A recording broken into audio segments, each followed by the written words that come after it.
Because for the writer, the normal position is to be opposition to every party, to every government.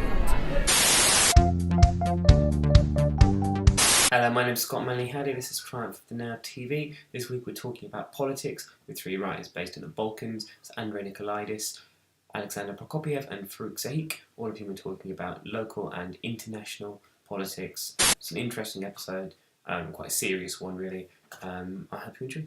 In a perfect world, in a perfect existence of mine, I would never write a single letter, especially not a word or sentence about politics, because it's nothing, you know. You can't really artistically or philosophically write about politics because it's sub-artistic and sub-philosophical thing. I really believe that. But I lived in a very turbulent times, in a very turbulent country. And I really, as a human, not as an artist, but as a human person, I felt some kind of responsibility and need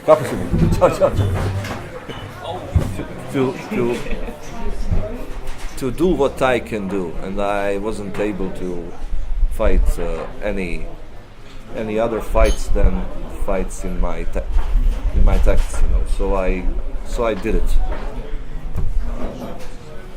You know, when somebody is destroying countries and killing people you love, I mean, you feel some kind of, you have some urge to do something, you know. That's how I was doing it. I mean, of course, in some country with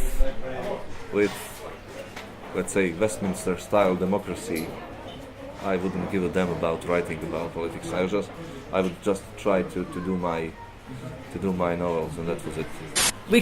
We can tell, of course, that everything is political. I mean, yes, it is. When I told you that you can't really philosophically or artistically think about politics because it's sub-artistical and sub-philosophical, it is obviously a political sense. Yes, of course. I mean, and my characters from time to time are having some kind of statements which one may consider as political. We all have political.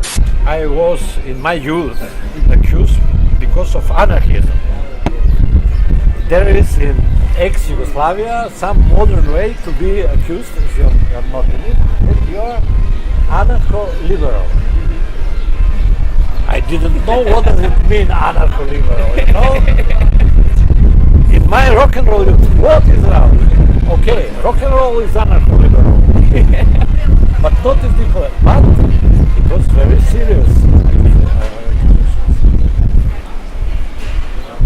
What happened? I was pushed by my job. I was journalist also in radio television, and I was examined by the inspector to go to police and so on.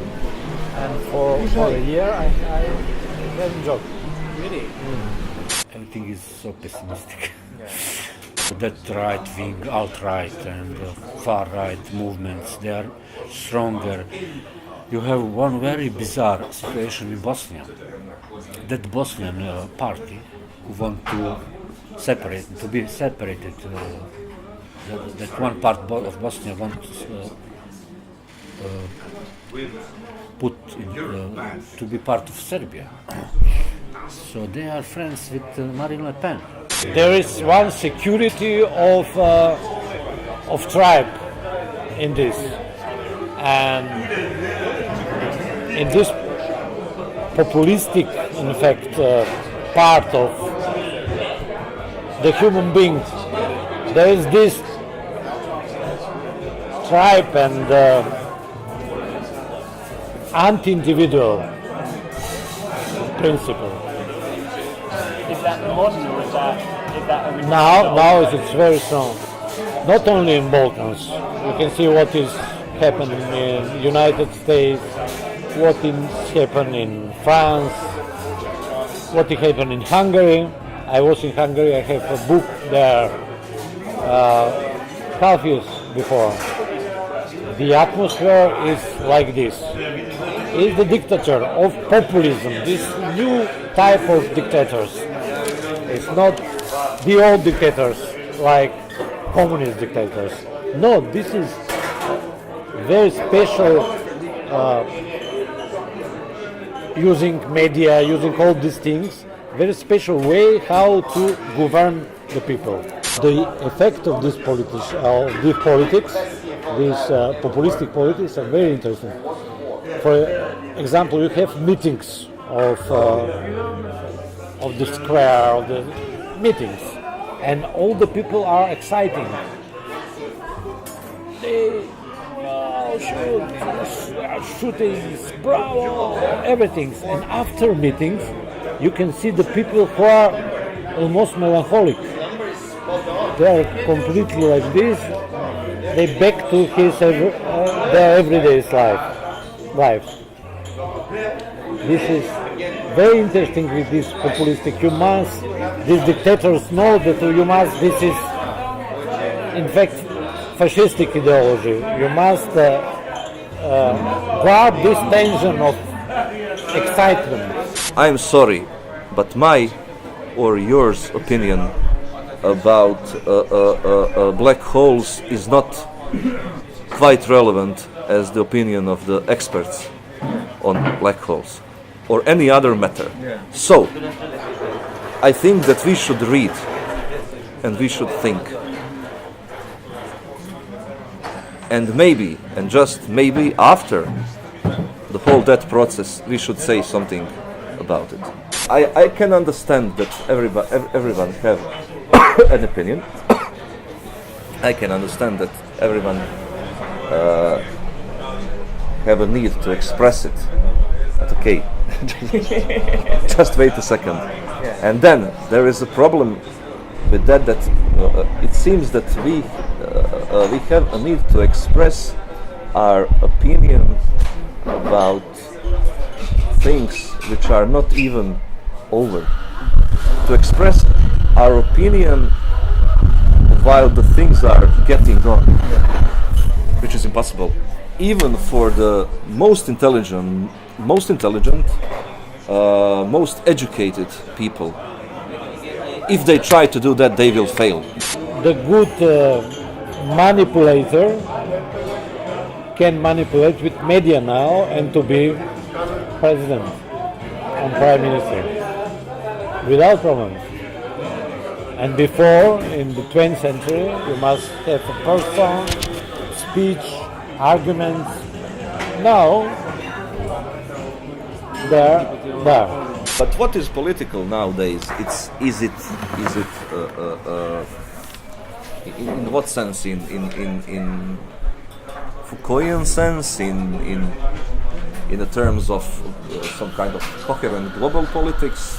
In the terms of some kind of local progressive or right-wing politics?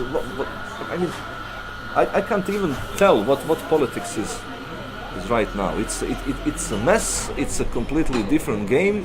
I don't really understand what's going on, and when I don't understand it, probably the best thing is just to shut up about it, and try to understand it.